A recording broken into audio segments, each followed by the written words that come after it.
Welcome to MNJ TV 888 news. Thungathurthi మండలంలోని కర్విరాల కొత్తగూడెం గ్రామంలో independent అభ్యర్థిగా దొనకొండ సంధ్యారాణి రమేష్ మాట్లాడుతూ ఈ కర్విరాల కొత్తగూడెం ఉద్యమాల కిల్లా కొత్తగూడెం అంటేనే భీమిరెడ్డి నరసింహారెడ్డి భీమిరెడ్డి కుసుబులారెడ్డి ఇదే కొత్తగూడెంలో కాంగ్రెస్ అంటేనే ఈ ఏరియాలోనే లేని రోజుల్లో కాంగ్రెస్ ని ఇక్కడికి తీసుకొచ్చినాం. మంత్రి కోమటిరెడ్డి వెంకటరెడ్డి స్థానిక ఎమ్మెల్యే మందుల సామెల్ అండదండలతో కొత్తగూడెం గ్రామాన్ని అభివృద్ధి చేస్తానని అన్నారు.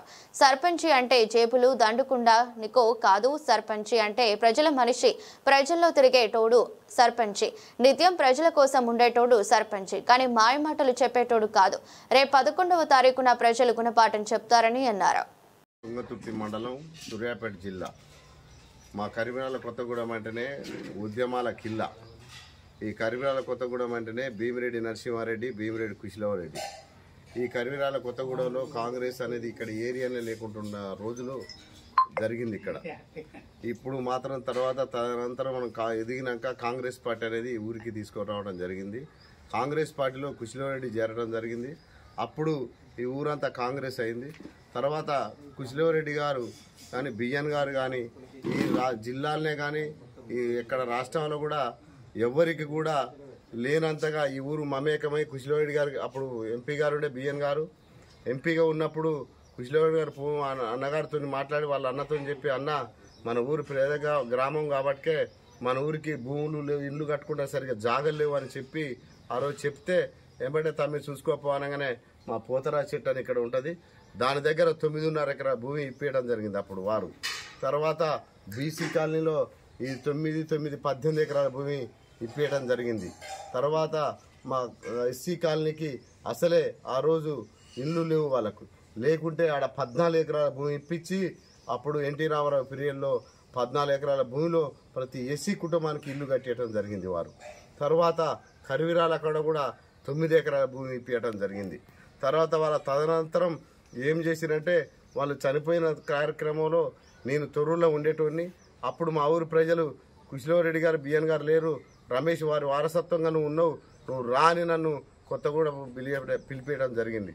వచ్చిన క్రమంలో మా దగ్గర కాసాల రావులు అని సర్పంచ్ ఉండే, ఆయనే ఇక్కడ ఏం చేయలేక పరిస్థితి, ఆయన ఆర్థిక పరిస్థితి బాగలేక నువ్వు రావాలని చెప్తే నేను ఊళ్ళో రావడం జరిగింది. వచ్చినాక బోర్లు కానీ మోటార్లు కానీ ఇక్కడ ఏదున్నా మన సొంత డబ్బులు పెట్టి వాటర్ ఇప్పించడం జరిగింది. ఇక్కడ మా కామ్రెడ్డి గ్రామం కర్విరాల ఉండే, దానికి కూడా అదే పరిస్థితి ఉంటే దాన్ని కూడా బాగు చేయడం జరిగింది. అప్పుడు చూసి జనం సర్పంచ్ ఎలక్షన్లు వచ్చినాయి, మీరు నిలబడాలి, మీ భార్య నిలబెట్టండి అని ప్రజలందరూ ఎన్నుకొని గెలిపిస్తే ఈ ఊరు పుట్టిన కాంచి కూడా అత్యధిక మేడతో గెలిపించి నా భార్యను గెలిపించడం జరిగింది. గెలిపించినాక మా ఊర్లో అప్పుడు ఎంపీ రాజగోపాల్ రెడ్డి గారు ఉన్నాడు. ఎంపీ రాజగోపాల్ గారు పట్టుకొని మా ఊళ్ళో ఫ్లోరిన్ బాధితులు ఎక్కువ ఉన్నారు కాబట్టికే ఫ్లోరిన్ ఉన్నది సార్, మాకు వాటర్ ప్లాంట్ కావాలి సార్ అని చెప్పగానే ఒక 6 లక్షల వాటర్ ప్లాంట్ ఇప్పించిండు. తర్వాత సార్ మా ఊరు మెయిన్ రోడ్డు ముక్కు కోసుకున్నట్టే ఉంది, ఈ రోడ్డు వేయాలి సార్, ఇది ఇక్కడి నుంచి సాలపుషం నుంచి భీమిరెడ్డి కుశలవరెడ్డి దగ్గర కనగానే వేసుకోపో బిడ్డ అంటే 10 లక్షల రోడ్డు వేపించడం జరిగింది. తర్వాత అటనే యాదవ బజార్లో కూడా రోడ్లు మోకాళ్ళటువంటి బురద ఉండే, అప్పుడు వాళ్ళు కూడా మాకున్నదే నువ్వు ఎట్లనే చెప్పి అంటే రాజగోపాల్ని పట్టుకొని మోకాలు అది కూడా బీసీ కాలనీ యాదవ బజార్లో 10 లక్షల రోడ్డు వేపించడం జరిగింది. అట్లాగే మా ఊర్లో సార్ చాలా పేద గ్రామం, మా పేద గ్రామంలో ఆ రోజు 200 రూపాయల పెన్షన్ వచ్చేది.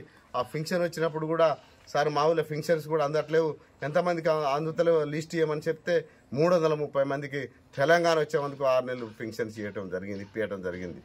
అట్లాగే మా దగ్గర ఇంకా సార్ మా దగ్గర వీధి లైట్లు లేవు సార్ అని చెప్పగానే మా ఊళ్ళో 100 లైట్లు మెర్కూర్ లైట్లు అప్పుడు వేపించడం, అప్పుడు లైట్ అంటే తెలియదు, లైట్లు వేపించడం జరిగింది.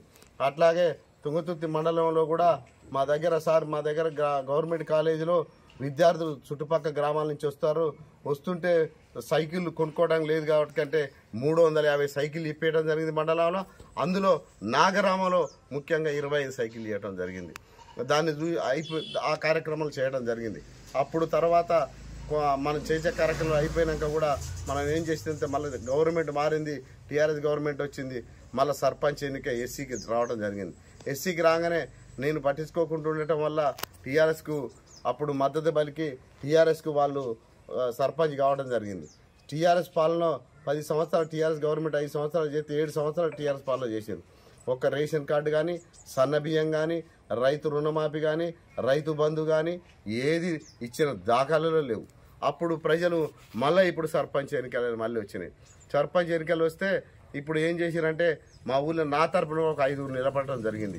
5 నిలబడితే ఈ ఊరయ్యా మీరు వేరే వాళ్ళు నిలబడితే ఓట్లు పడాయి, ఈ ఊళ్ళో గుత్తేదారులు అయ్యారు, టీఆర్ఎస్ గవర్నమెంట్ వచ్చింది, టీఆర్ఎస్ గవర్నమెంట్లో గుత్తేదారులు ఎక్కువైపోయారు, నీళ్ళు కలిసి పంచుకుంటారు, టీఆర్ఎస్ గవర్నమెంట్ గెట్టు తగాదాలు, ఇండ్ల తగాదాలు, భూమి తగాదాలు, గుండుగుత్త బేరాలకై కొంతమంది రౌడీ ముఖ తయారయ్యి ఇక్కడ మొత్తం టీఆర్ఎస్ గవర్నమెంట్ రౌడీలను తయారు చేసిన ఆ గాదర్ కిషోర్ గారు ఆ రోజు రౌడీ ముఖలు తయారు చేసి గెట్టు తగాదాలు పంచాయతీలు పెట్టి ఇక్కడ బాగా ఇబ్బంది పెట్టే కార్యక్రమం చేయటం వల్ల మళ్ళా మీరు ఎవరు నిలబడ్డా గెలవరు కాబట్టి మీరే నిలబడాలా, మీరైతే ఈ ఊళ్ళో వీళ్ళను ఈ రౌడీ ముఖను ఆదాయించే శక్తి నీ దగ్గరనే ఉంది, నువ్వే ఉండాలని అంటే నేను ఉండటం జరగదు, కొంచెం అంటే నీ భార్యనైనా పెట్టుకుంటామని వాళ్ళు మా ఊరి ప్రజలు నా భార్యను పెట్టుకోవటం జరిగింది.